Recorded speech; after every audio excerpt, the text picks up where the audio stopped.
Today we will be starting with a new lecture on hand function. This comes under exercise therapy. Hand function deals with all the functions our human hand performs. So, human hand has multidisciplinary functions. We can categorize the functions into motor functions as well as sensory functions. The motor functions include the prehensile movements, the non-prehensile movements. The sensory functions include the sensibility and the stereognosis, which we call as tactile sensing. So the main functions in gross of the hand are: first is the grasp, second the support, third the striking movements, the free movements and the dexterity, communication and expression, sensory reception and orientation. So we will start with the first function of the hand, that is the grasp. The grasp depends on the size, shape, weight and solidity of the object which has to be grasped. Sufficient finger extension is needed to be having a good grasp. It can be of two main types. We can have a power grip and a prehension grip. The power grip is when the fingers are flexed around the object with the wrist which is stabilized in extension. The power grip can be single-handed as well as double-handed. Single-handed power grip is when we grip an object with one hand, and double hand means when we are using both the hands for the grip. Power grip is result of a sequence of things which perform together. First is the opening of the hand, second the hand positioned with the fingers in extension, then bringing the fingers to the object, maintaining a static phase that continues till we grip the object. In power grip, the object is grasped so that the object can be moved through the space with the help of the proximal joints which flex and extend to bring the objects near or away from your body. So the power grip can be of four basic types. First is the cylindrical grip, second is the spherical grip, third is the hook grip and fourth is lateral prehension. So first the cylindrical grip. It involves the use of flexors which carry the fingers around the main object and grasp it. The functions performed here mainly is of FDP muscle, which especially does a dynamic closing action of the fingers. In the static phase, the FDS muscle assists when the intensity of the grip is more, when we need a greater force for the grasp.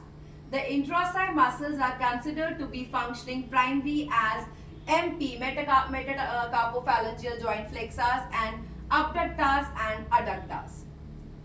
Cylindrical grip is typically performed with the wrist in neutral flexion or extension with slight ulnar deviation.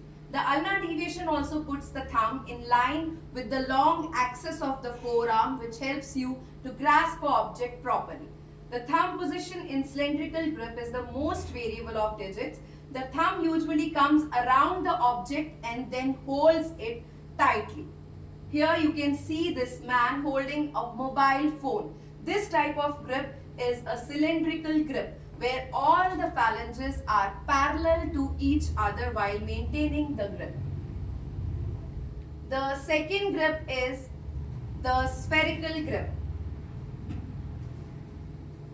The spherical grip. So spherical grip is when the extrinsic fingers and thumb flexors and thenar muscles follow similar patterns of activity and variability.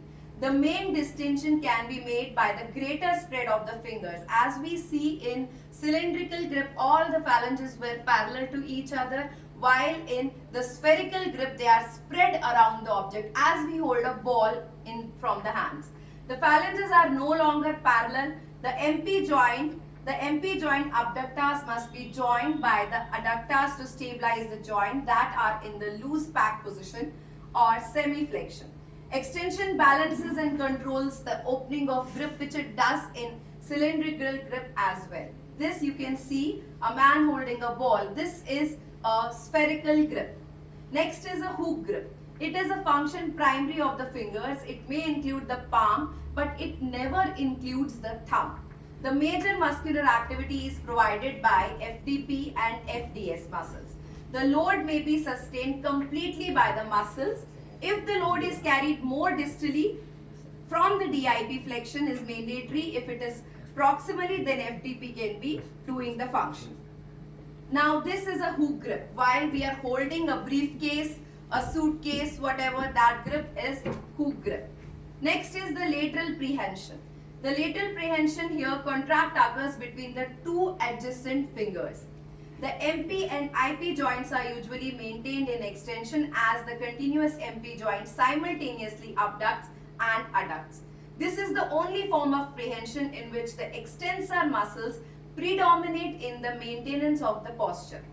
Here, what we do, we hold a cigarette, a pencil, a key, a paper with two fingers.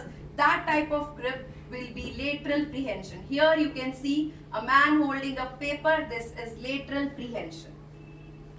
Next, precision grips. In precision handling, the fingers and thumb grasp the object from the purpose of manipulating it with the hand. That's why we call it precision. Requires much finger motor control and are more dependent on the intact sensation of the fingers. The thumb serves as a jaw. If it is continuous with one finger, it is two jaw. If three fingers, it is three jaw chuck. So we can have a two jaw check or a three jaw check. Now types of prehension. We can have pad to pad prehension, tip to tip prehension and pad to side prehension. First is pad to pad prehension. It involves opposition of the pad or pulp of the thumb to the pad or pulp of the fingers. The pad of the distal phalanx of each digit has the greatest concentration of tactile corpuscles which are found in the body. Of all the forms of prehension handling, 80% are considered to fall into the category of pad to pad prehension. Here in pad to pad prehension, what we see, the MP and PIP joints of the fingers are partially flexed. The DIP joint will be fully extended with slight flexion. So this is pad to pad prehension. Next prehension is tip to tip prehension. The IP joints of the fingers and thumb must have the range and available muscle force to create nearly full joint flexion. The MP joints of opposing fingers must also be ulnarly deviated. In the first finger, the ulnar deviation occurs as MP joint adducts. In the remaining fingers, abduction produces ulnar deviation. In addition to this, however, activity of FDP muscle, the FPL and introsci muscles is very necessary to complete the tip-to-tip prehension activity. Next, you can see the tip-to-tip prehension activity. Next is pad to side prehension. It is also known as a key grip. Thumb is more adducted and less rotated in this type of grip. The activity level of FPB muscle increases and that of opponent's pollicis decreases in comparison as we saw in tip-to-tip grip. If pad to side prehension is being used for something like turning a key, the wrist will always assume a neutral flexion or extension, whatever activity it is currently in. This is pad to side prehension. This was the first function of the hand, the grasp. The second function is the support. The support is done with body weight may be totally or partially supported on hand. Like when we stand up, we lift our body on hands and then stand up. That kind of function of hand will lie under the support. Other supports are thumb, fingers, tip support, little finger support and others. Then we have the third function of the hand, which is the striking movements. Like the karate, the students, the children play karate, the slapping movements of the karate, that is the striking movements of hand. The punch, while the musicians play tabla, that is the striking movements of the hand. Aggression, for example, slapping someone or protecting ourselves from someone, that all lies under striking movements of the hand function. Next is the free movements, the dexterity movements. Simple movements of stroking, casing and whipping, this utilizes whole arm along with the hand. These are fast, intricate movements of fingers, as in we see the typing, playing guitar or any other musical instruments where hand is independently moving itself. Suitable postures of trunk is very important to perform these dexterity movements. Free movements occur at MCP joints. This is closely monitored by proprioceptor feedback, particularly from the numerous sensory endings in the lumbrical muscles. These movements are highly skilled and fast. And one more important thing, these movements, the dexterity movements, require training and practice to be performed very well. You can see the typing. This is the dexterity movement.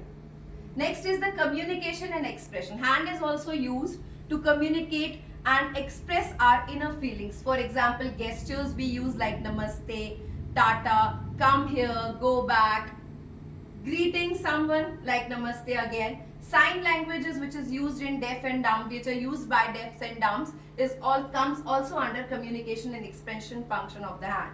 And the dancing mudras, you can see the dance of our Indian dance forms like Bharatnatyam, Kathak. They use mudras to express things and objects, which is again a function of hand, which comes under communication and expression. Next is the sensory reception. Sensibility of hand is the means by which cutaneous and proprioceptor stimuli are utilized. To achieve skilled motor functions, we use it to protect us from the injuries. For example, we can easily feel heat, cold, pressure by hands. That is the sensory function of the hand. For awareness of touch, temperature, any pricking sensation and extra sensations. For recognition of the objects, this is one very important function of the hand. Whatever objects we already know, if we keep our eyes closed and hold them with our hands, we can easily identify which object it is, whether it is a spoon, a key, a pen, paper, book, whatever. With the help of the stereognosis, this is the property of the hand, which is the mainly basis on the sensory reception of the hand. So these were the functions of the hand, which we know, the motor functions and the sensory functions. If anyone has any query, they can ask about this. Thank you so much.